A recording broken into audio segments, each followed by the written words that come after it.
오늘 우리에게 주시는 하나님의 말씀은 출애굽기 20장 15절 말씀입니다. 출애굽기 20장 15절 말씀, 한 절 말씀인데요, 우리 같이 한 목소리로 15절 말씀을 함께 봉독하겠습니다. 우리 같이 봉독하겠습니다. 도둑질 하지 말라. 아멘. 오늘 말씀 가운데 하나님을 만나는 저와 여러분 되기를 주님의 이름으로 축복합니다. 오늘 십계명 중에 제 8계명 도둑질하지 말라라는 말씀으로 하나님께서 우리에게 주시는 메시지를 함께 알기를 원합니다. 1907년 평양 대부흥 운동에 이 촉발점이 되었던 1904년도에 있었던 영국 웨일즈의 영적 부흥이 일어났을 때의 사건입니다. 1904년 영국 웨일즈 지방에 엄청난 부흥이 있었습니다. 교회마다 사람들이 새롭게 등록하고 많이 왔고 교회에 큰 부흥이 임했다라는 소문이 아주 요란하게 났었습니다. 한 보석 가게를 경영하는 한 상인이 이런 부흥의 소식을 듣고 처음으로 교회에 나가 보기로 했습니다.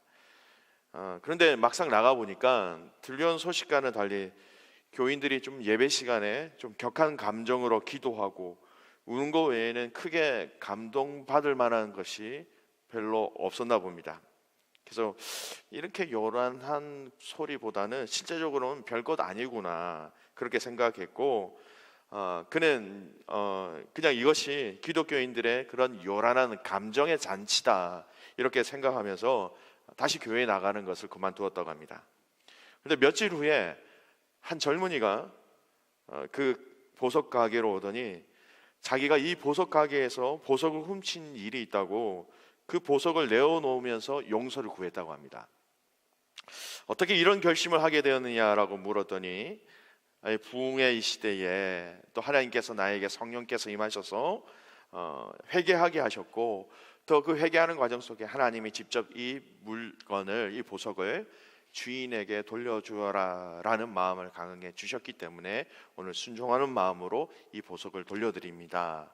용서해 주십시오. 그 보석 가게의 주인은 마음을 고쳐먹고 다음 주부터 교회에 나가기 시작했다고 합니다. 그리고 그 영적인 부흥 가운데 하나님의 은혜를 체험하였고 예수 그리스도를 영접하게 되었다고 합니다. 1907년도에 평양 대부흥 운동 당시에도 이런 유사한 일들이 많이 있었다고 합니다. 이 평양 대부흥 운동을 목격하고 증언하는 그 스왈른 선교사님이 계십니다. 이 선교사님이 이런 기록을 남겼습니다. 교회에서 부흥을 체험한 성도들은 단순한 통회로만 끝나지 않았다. 다음 날 사람들이 거리에서, 마을에서, 교회에서 죄를 고백하는 모습을 볼 수 있었다. 도둑 맞은 물건들이 되돌아왔다. 잃어버린 지갑도 되돌아왔다. 오랫동안 갚지 않았던 빚도 청산되었으며 부정한 방법들도 시정되었다. 여러분, 진정한 부흥, 진정한 은혜는 여러분 우리의 인생과 우리의 사회 모든 부분들을 바꿀 수 있는 능력이 있음을 여러분 믿으시기 바랍니다. 오늘 우리가 함께 살펴본 이 8계명은요, 우리의 삶에 진정한 부흥을 체험하고 또 진정한 하나님의 은혜를 체험하고 살아가고 있습니까? 라는 이 질문에 실제적인 삶으로 답을 보여주는 계명이 바로 이 8계명이 된다는 것입니다. 출애굽기 20장 읽었던 15절 말씀, 제 8계명 도둑질 하지 말라, 소기를 문답은 73 질문과 답으로 되어 있습니다. 근데 이 8계명은요 그냥 단순한 도둑질에 국한된 이야기가 아니라는 것이죠.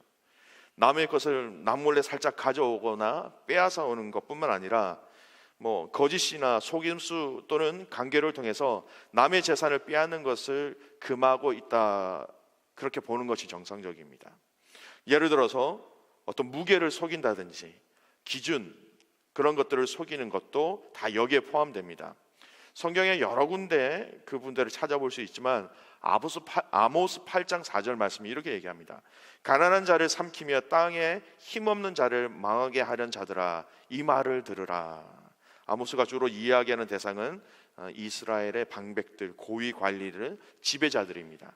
그들을 향하여서 그들이 잘못하고 있는 부분을 이렇게 얘기합니다. 아모스 8장 5절에서 6절까지의 말씀인데요. 혹시 자막이 준비되었으면 좀 넘겨주시겠습니까? 아모스 8장 5절에서 6절까지 말씀 같이 한번 읽겠습니다.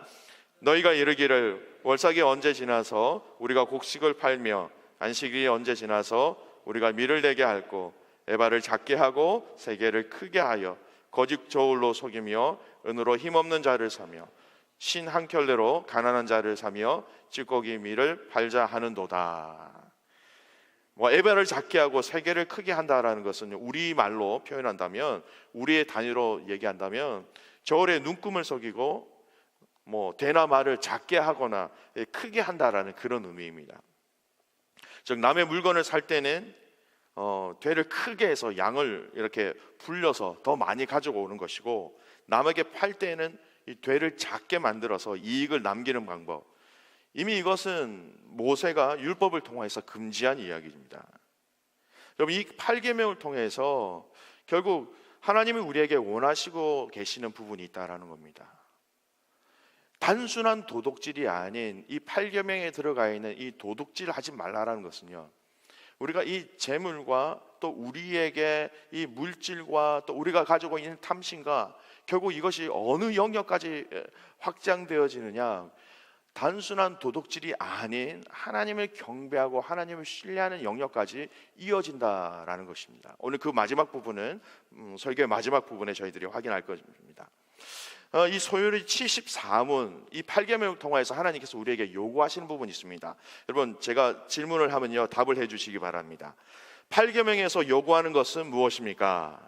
제 8계명이 요구하는 것은 합법적인 방법으로 우리 자신들과 다른 사람들의 부와 재산을 얻고 증진시키라는 것입니다.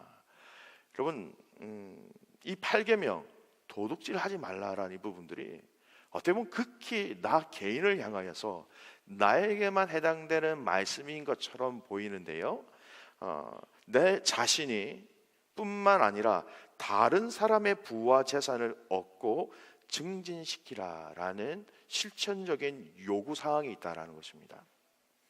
75문을 한번 보겠습니다. 75문은 금하는 것이죠. 반대로 생각하시면 되겠습니다. 답을 해주시기 바랍니다. 제8계명에서 금하는 것은 무엇입니까?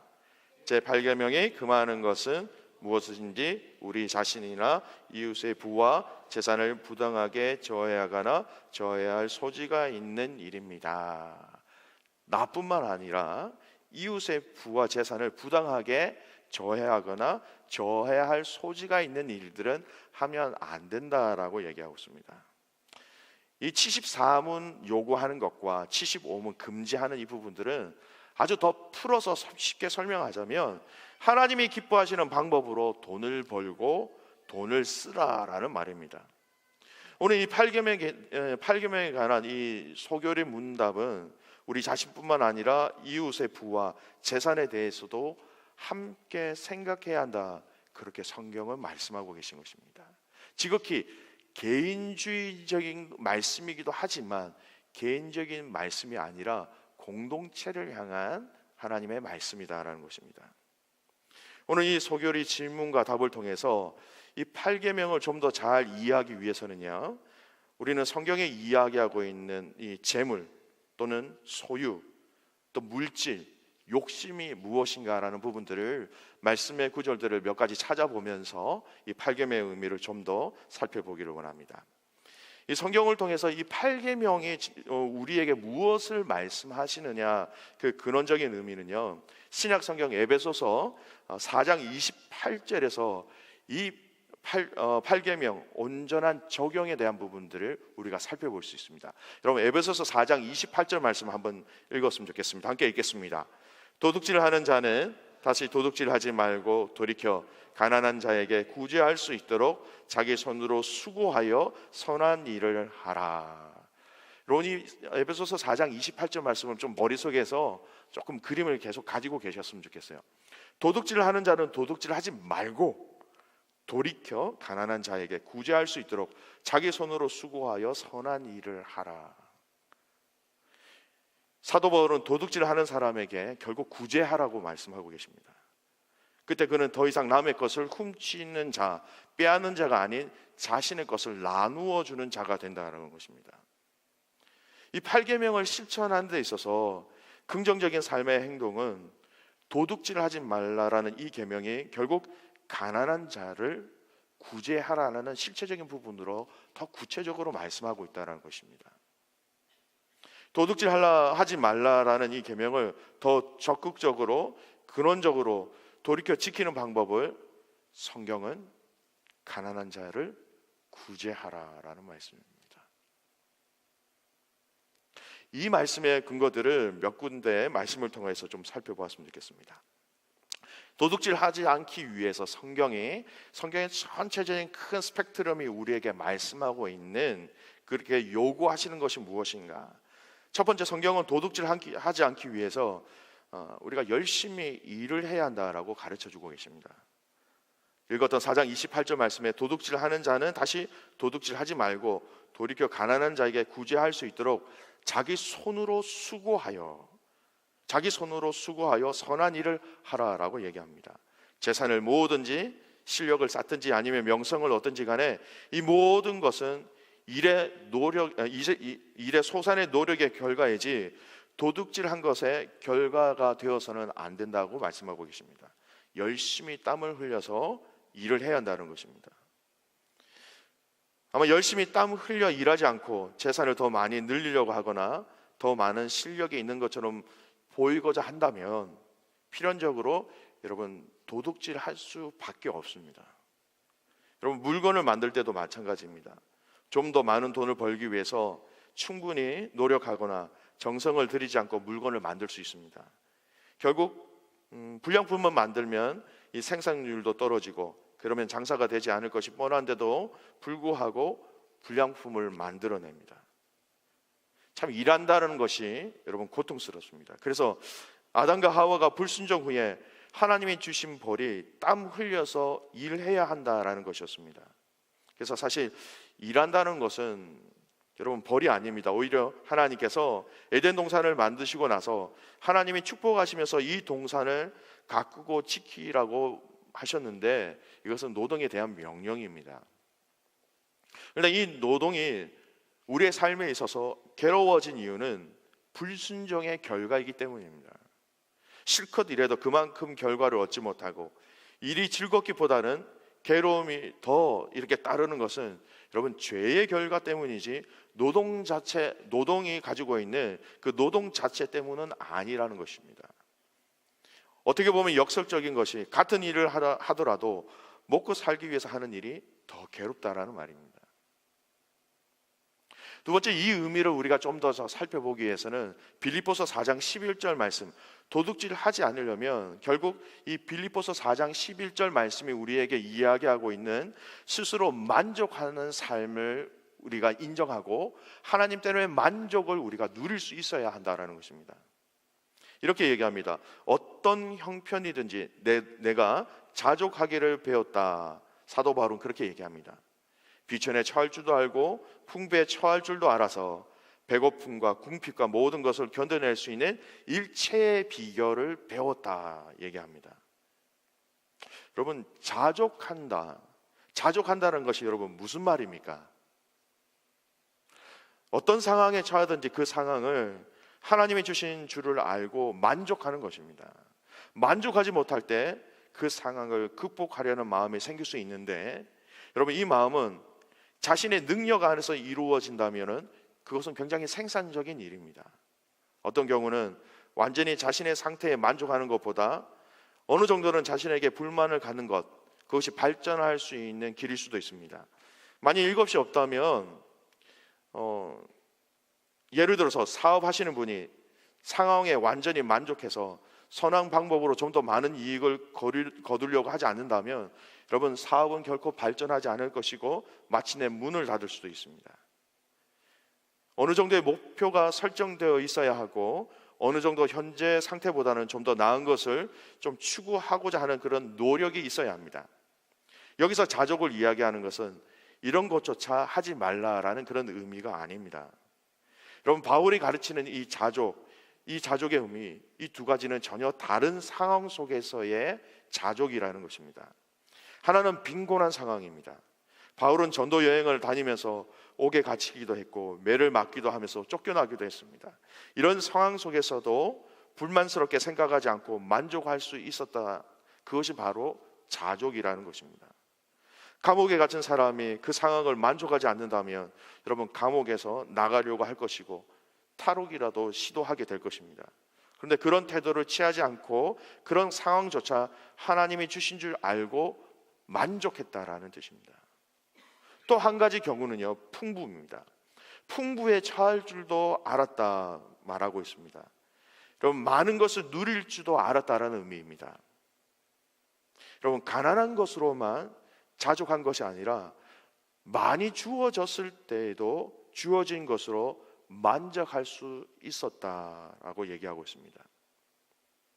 여러분, 칼빈은 이 8계명을 설명하면서 이렇게 얘기합니다. 이 두 번째의 자족을 더 강조하고 있습니다.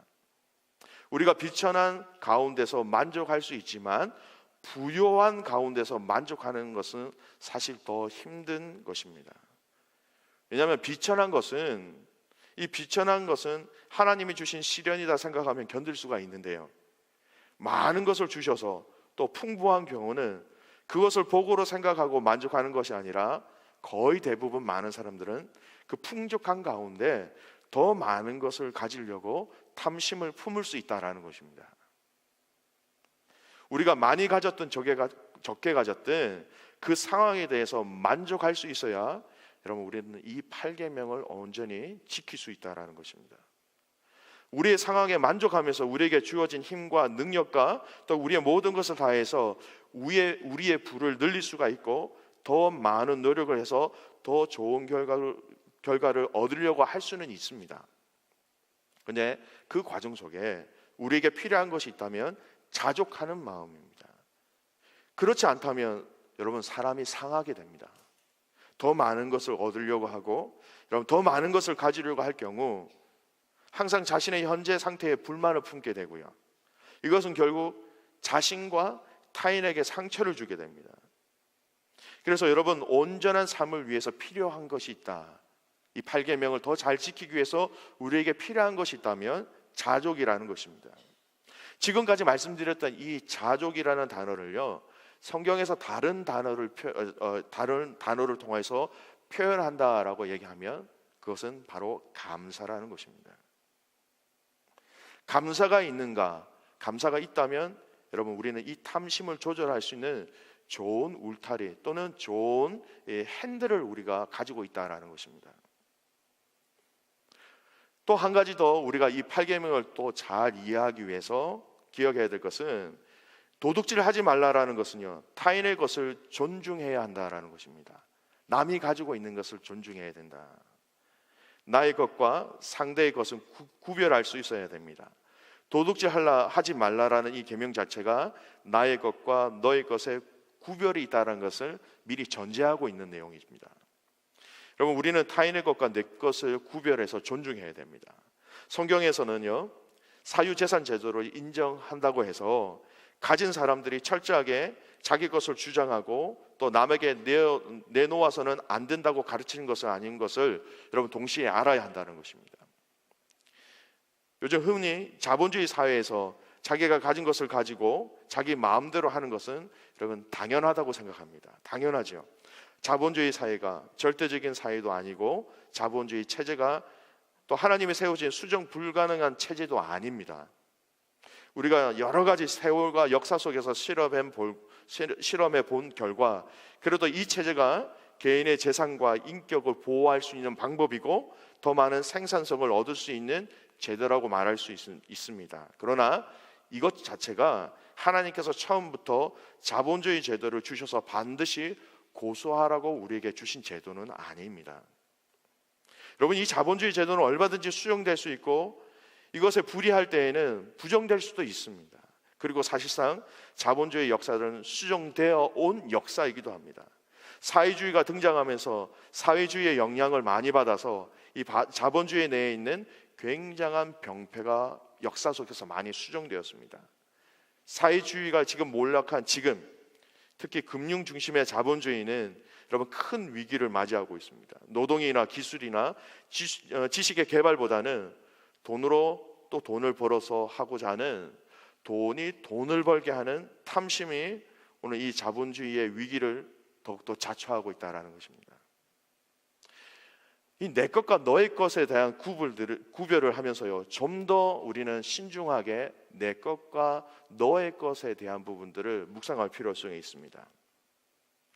여러분, 로마에서는요, 전통적으로 정의라는 것, justice, 정의라는 부분들을 이렇게 정의를 내립니다. 각자의 것은 각자에게 나누어 주는 것, 이것을 정의라고 얘기합니다. 정의로운 사람이라고 할 때는요, 의협심이 강하거나 용감한 사람이라고 의미합니다. 근데 이와 조금 달리 우리가 정의로운 사회라고 말할 때는 법이 제대로 집행되는 사회, 또 내 것과 너의 것이 정당하게 구분되고 존중되는 사회를 말합니다. 근데 이게 현대에 이르러서 좀 더 발전된 개념은 더 많이 필요한 경우에 더 많이 주는 것을 말합니다. 가진 사람보다는 가지지 못한 사람에게 더 많은 관심을 보이는 것이 훨씬 더 정의로운 것이라고 얘기하는 것이죠. 그럼 구약 성경에 보면요, 이 정의라는 단어를 두 단어가 이렇게 섞어서 사용되어집니다. 하나는 미슈파트라는 단어입니다. 이 미슈파트라는 단어는 공정한 것을 의미합니다. 신명기 보면 부자라고 해서 봐주거나 가난한 자라고 해서 재판을 봐주는 일이 없어야 한다라고 말합니다. 이 부자나 가난한 자나 배운 사람이나 배우지 못한 사람이나 모두에게 공정하게 재판해야 한다. 그 공정성이라는 의미의 미슈파트라는 의미입니다. 또 하나의 다른 면의 단어는 치다카라는 의미입니다. 치다카라는 단어, 이거는 특별히 가지지 못한 자들에게 더 많은 관심을 가지는 정의라고 얘기하고 있습니다. 그래서 라인홀드 니버라는 분은요, 이런 얘기를 합니다. 이런 의미에서 정의는 기득권이 없는 사람에 대한 편견된 사랑이라고까지 표현을 했습니다. 아무것도 가진 것이 없는 자들에게 사랑이 더 집중되어져야 한다라는 것입니다. 관심을 더 쏟아져야 한다. 아무것도 더 가지지 못한 자들에게 그들이 더 가질 수 있도록 더 잘 해줘야 한다는 것입니다. 또 한 가지 더 우리가 이 8계명을 통하여서 좀 더 우리가 생각하는 것은요, 우리가 검소하고 또 절제된 삶을 우리에게 먼저 요구하시는 부분이 있다는 것입니다. 많은 것을 바라는 사람에게는요, 사실상 어떤 것도 충분하지가 않습니다. 적은 것을 바라는 사람에게는 매우 적은 것을 주면 아주 큰 충족을 느낄 수가 있습니다. 많은 것을 바라는 사람에게 그 많은 것을 충족시킬 수 있는 방법은 여러분 끝이 없습니다. 그래서 고린도전서 7장 31절 말씀해 보면 세상 물건을 쓰는 자들은 다 쓰지 못하는 자같이 하라, 그렇게 말씀하고 계십니다. 또 디도서 2장 11절 12절 말씀해 보면 좀 더 분명하게 나타납니다. 모든 사람에게 구원을 주시는 하나님의 은혜가 나타나 우리를 양육하시되 경건하지 않은 것과 이 세상 정욕을 다 버리고 신중함과 의로움과 경건함으로 혹 이 세상에 살고, 이렇게 말씀하고 있습니다. 이 세상에 살아갈 때 믿음의 사람들이 버려야 할 것들은 버리고 취해야 할 것들은 취하라는 말씀입니다. 경건하지 않은 것과 세상의 정욕은 버리되 신중함과 의로움과 경건함을 가져야 한다는 것입니다. 결국 이 말씀은요, 우리가 물건을 지나치게 쓰거나 또 소비에 대한 또 우리의 삶에 대한 많은 부분들이 있어서 꼭 필요한 것들만 취하고 또 꼭 필요한 것들만 가져라는 성경적인 의미도 있다라는 것입니다. 우리가 옷을 입더라도 그냥 천을 두르는 것이 아니라 장식할 수도 있고 좀 더 예쁘게 입을 수 있습니다. 음식을 먹더라도 요리를 해서 맛있고 보기 좋게 먹을 수 있습니다. 그렇지만 지나치게 더 많이 하지 말고 항상 근검절약할 수 있어야 한다. 칼빈은 또 그렇게 이야기하고 있습니다. 여러분, 이렇게 해야 아까 말씀드렸던 에베소서 4장 28절 말씀에 보았듯이 남에게 나누어 줄 수 있는 여분이 생긴다라는 것입니다. 여러분, 우리가 우리의 원하는 대로 쓰고 또 쓰면요, 다른 사람들을 위해서 쓸 수 있는 것이 남아있다, 결코 그럴 수가 없습니다.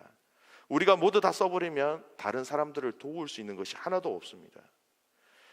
그리스도인들도 멋을 내고 아담하고 예쁘게 또 집을 가꾸고 살 수 있습니다. 그러나 언제나 하나님이 이 모든 것을 우리에게 주신 줄 알고 자족하면서 또 검소하게 절제하면서 사는 것이 바로 그리스도인의 삶의 모습이라는 것입니다. 지금 말씀드렸던 재물과 이 물질과 우리의 삶과 또 여러 가지 부분들을 말씀드렸습니다. 결국 우리가 이 8계명을 좀 더 잘 이해하기 위해서 하나님께서 각 사람에게 이 허락하시고 분배해 주신 이 재물의 성격을 분명하게 이해하는 것이 무엇보다도 중요하다는 것입니다. 시편 기자는 이렇게 말씀하고 계십니다.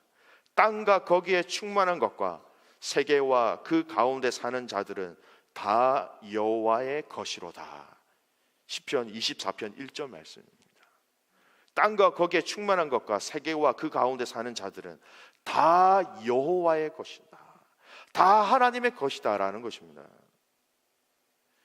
그래서 여러분, 도둑질은 우리가 도둑질을 한다라는 것은요, 본능적으로 모든 것이 하나님의 것이기 때문에 다른 사람의 것을 이렇게 우리가 도둑질을 한다는 것조차도 하나님의 소유권을 부정하는 것이 된다라는 것입니다.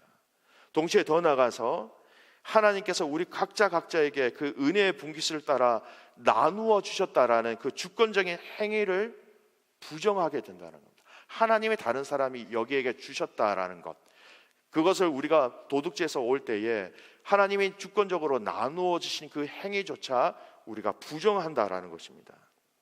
더 나아가서 우리가 다른 사람들의 것을 도둑질한다라는 것은요, 하나님께서 우리에게 분배해 주신 것에 대해서, 나에게 분배해 주신 것에 대해서 자족하지 못하는 죄를 범하고 있다는 것입니다. 여러분, 결국 이 말씀은 우리는 단지 우리에게 허락하여 주신 이 물질들을 어떻게 관리하고 어떻게 쓰느냐라는 이 부분에 있어서 청지기적인 자세로 이 재물과 물질을 보지 않으면, 여러분, 우리의 심령은, 우리의 마음은 다른 것에 탐심과 도둑질의 유혹을 받을 수밖에 없는 죄된 구조라는 것입니다. 이 청지기, 재물의 청지기, 어떤 의미입니까? 모든 것이 하나님의 소유다라는 것을 우리가 인정할 때에 이 도둑질을 하지 말라라는 이 말씀을 우리가 fully 적극적으로 실천적으로 우리의 마음에 유혹 없이 실천할 수 있는 것, 하나님이 주신 것이다, 또 청지기다는 것이다. 뿐만 아니라 성경은 맡은 자에게 구할 것은 충성이다. 고린도전서 4장 2절 말씀은 그렇게 우리에게 얘기합니다. 우리는 모두 우리 모두에게, 우리 자신들에게 맡겨주신 것에 만족하고 열심을 다하여 일하면서 주신 목과 분깃에 최선을 다하라 말씀하고 계신 것이죠. 나가서 그것으로 인하여서 하나님께 넘치도록 베풀어 주신 모든 것으로 선한 일에 힘쓰는 것이야말로 주인 되신 하나님을 여러분 온전히 기쁘시게 하는 것이며, 또한 그것이 우리 자신을 위해서도 유익한 것이다. 성경은 그렇게 말씀하고 계십니다. 말씀의 결론을 냈습니다. 여러분, 물질에 대한 나의 태도, 결국 이 물질의 주인이 누구인가, 이것을 우리가 명확하게 알 때에 여러분, 이 8계명을 온전히 믿음으로, 기쁨으로, 또 근원적으로 지킬 수 있는 에너지가 거기서부터 나온다라는 것입니다. 이 물질의 주인이 누구인가 하는 것, 우리 창조주 하나님에 대한 그 영역까지 확대해야 우리는 이 8계명을 좀 더 알고 좀 더 실천할 수 있게 된다는 것입니다. 여러분, 바울은 이 계명에 대해서 이렇게 말씀을 통하여 우리에게 얘기하고 있습니다. 디모데전서 6장 17절에서 19절 말씀을 한번 읽겠습니다.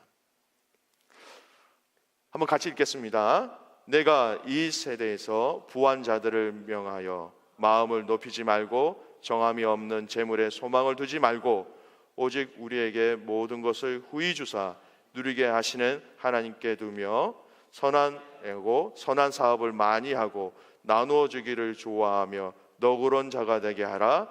이것이 장래에 자기를 위하여 좋은 터를 쌓아 참된 생명을 취하는 것이니라. 네. 여러분, 사도 바울이 이 디모데를 향하여서 무엇이라고 얘기하느냐? 이 재물에 소망을 두지 말라라고 얘기하고 있습니다.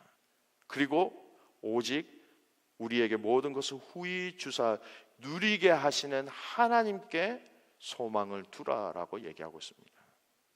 결국 여러분, 이 도둑질을 하지 말라는 것은요, 우리의 소망이 재물에게 있으면 재물을 소망하기 때문에 도둑질을 할 수밖에 없다라는 것입니다. 그러나 우리의 소망이 하나님께 두면 여러분, 이건 뒤에 후에 말씀해 보면 참된 생명을 취하는 것이니라 라고 말씀하고 계십니다. 결국 하나님과 재물을 겸하여 섬길 수 없다라고 말씀하신 그 예수님의 말씀, 여러분, 하나님 사랑하고요 재물도 사랑합니다. 이 두 개는 결코 불가능하다라고 성경은 얘기하고 있습니다. 여러분 기억나십니까? 이 십계명을 크게 두 가지 섹터로 나눠서 첫 번째 주제와 두 번째 주제, 하나님 사랑, 이웃 사랑. 우리가 물질을 사랑하게 되면 하나님을 사랑하기 어렵고, 하나님을 사랑할 수 없다면 결국 이웃을 향한 그 사랑도 실천해내기 힘들다라는 것입니다. 디모데전서 읽었던 후전 말씀을 잠깐 한 번 더 띄워주십시오. 오늘 그 말씀은 뭐라고 얘기하느냐? 하나님께 소망을 두며 실질적으로 행동의 말씀을 하십니다. 선을 행하고 선한 사업을 많이 하고 나누어 주기를 좋아하며 너그러운 자가 되게 하라. 하나님 앞에 소망을 두는 자는 결국 이 우리의 삶이 선한 일을 하는 것뿐만 아니라 나누어 주는 것을 좋아하는 그런 너그러운 자가 되라. 여러분, 이 도둑질 하지 말라는 것은 그냥 눈으로 보이는 우리가 흔히 범죄하기 쉬운 단순한 남의 물것을 가져서 내 것으로 가진다라는 의미를 포함하고 있는 것이 아니라 더 넓은 의미로 누구를 주인으로 모시고 있느냐라는 삶의 영역까지 확장될 때에 이 의미를 더욱더 깊이 발견할 수 있다라는 것입니다. 여러분, 이 말씀은요 요한일서 3장 16절 18절까지의 말씀에도 동일한 말씀, 또 비슷한 말씀으로 확인할 수 있습니다. 요한일서 3장 16절에서 18절 말씀 같이 한번 읽겠습니다. 그가 우리를 위하여 목숨을 버리셨으니 우리가 이로써 사랑을 알고 우리도 형제들을 위하여 목숨을 버리는 것이 마땅하니라. 누가 이 세상의 재물을 가지고 형제의 궁핍함을 보고도 도와줄 마음을 닫으면 하나님의 사랑이 어찌 그 속에 거하겠느냐. 자녀들아, 우리가 말과 혀로만 사랑하지 말고 행함과 진실함으로 하자. 아멘. 오늘 이 요한일서 3장 이 말씀은요, 우리가 하나님의 그 사랑을 아는 사람들이 우리도 형제를 위하여 목숨을 버리는 것이 마땅하다라고 먼저 이야기하면서 재물의 이야기를 갑자기 꺼냅니다. 이 재물을 가지고 있는 우리가 형제의 궁핍함을 보고도 우리가 도와줄 마음으로 그들을 돕지 아니하면 어떻게 하나님의 사랑이 우리 안에 있겠느냐라는 것입니다. 여러분 기억하시죠? 십계명의 큰 두 주제, 하나님 사랑, 이웃 사랑. 이웃도 사랑하지 못하는 너희가 어떻게 거기 안에 하나님의 사랑이 있겠느냐. 그러면 이웃을 사랑하는 그 사랑의 방법의 실천적인 부분이 무엇이냐? 재물을 가지고 형제의 궁핍함을 보고도 도와줄 마음이 없으면, 여러분 이것은 상징적으로 얘기한다, 상징적인 부분만 이해한다, 상징적인 의미다라고 이해하지 않기를 원합니다. 실질적으로 우리의 재물을 가지고 우리의 연약한 지체들을 돕는 것, 여러분 물질이 있는 곳에, 재물이 있는 곳에 우리의 마음이 있습니다. 그 마음의 근원이 하나님께로 연결되어 있어야 그것이 사랑으로 표현되어진다라는 것입니다. 여러분, 누가 주인인가? 이 물질이 누가 주인인가? 우리에게 주신 이 돈이, 우리에게 주신 이 물질들이, 재물들이 누가 주인인가? 그리고 이 물질을, 나에게 주신 이 물질에 대해서 이 자족하는 마음, 감사하는 마음, 그리고 이 물질에 대해서 내가 주인이 아니라 하나님이 주인입니다라는 이 청지기의 마음, 이 마음이 있어야 여러분 우리가 이웃 사랑으로 넘어갈 수 있다라는 것입니다. 우리가 이웃 사랑을 할 때에, 결국 이웃 사랑을 진심으로 할 수 있을 때에 그 통로가 이 물질과 재물이다. 성경은 그렇게 얘기하고 있습니다. 여러분, 8계명 그냥 단순히 문자적으로 보일 때는 도둑질 하지 말라라는 단순한 문장입니다. 하지만 여러분, 우리가 하나님의 방법으로 이 도둑질을 하지 말라라는 의미를 역으로 표현되고 역으로 생각할 때에 하나님 사랑하지 않고서는 우리의 죄된 심령 안에는 물질과 탐심과 탐욕으로 도둑질을 할 수밖에 없는 구조가 된다라는 것입니다. 여러분, 오늘 우리에게 허락하여 주신 이 물질과 모든 것들이 하나님이 주인입니다라고 고백하는 저와 여러분 되시기를 주님의 이름으로 축복합니다. 그것을 주인으로 인정하는 자매지 청지기로서의 삶, 물질의 청지기로서의 삶으로 물질을 기쁜 마음으로 흘려보낼 수 있는 믿음의 사람, 더 나아가서 오늘 이 요한일서 3장에 말씀드렸던 행함과 진실함으로 사랑할 수 있는 믿음의 용사가 된다라는 것입니다. 여러분, 오늘 행함과 진실함으로 하나님의 백성인 것을 이 세상을 향하여서 우리의 이웃을 향하여서 그렇게 보여주고 증거하는 저와 여러분 되시길 주님의 이름으로 축복합니다. 전도서 11장 1절 말씀 이렇게 얘기합니다. 너는 내 떡을 물 위에 던져라. 여러 날 후에 도로 찾으리라. 여러분, 물 위에 내 떡을 던지다 할 때 그것이 눈에서 없어지는 것 같고 흘려보내는 것 같지만 결국 그것을 다시 도로 찾으리라라는 이 말씀은요, 연약한 자, 또 우리의 도움이 필요한 자들을 위하여서 우리의 물질을 흘려보낼 때에 그 물질을 하나님께서 사용하시고 후에 도로 찾으리라라는 말씀은요, 아까 읽었던 말씀 중에 디모데전서 참된 생명을 취하게 된다라는 우리의 삶의 은혜로 우리가 경험하게 된다라는 것입니다. 주신 이 은혜를 통하여서 우리에게 허락하여 주신 연약한 지체들을 향하여서 이 8계명을 적극적으로 긍정적으로 실천적으로 살아나가는 저와 여러분 되시기를 주님의 이름으로 축복합니다. 오늘 말씀을 기억하시면서요, 우리가 하나님 앞에 찬양했으면 좋겠습니다.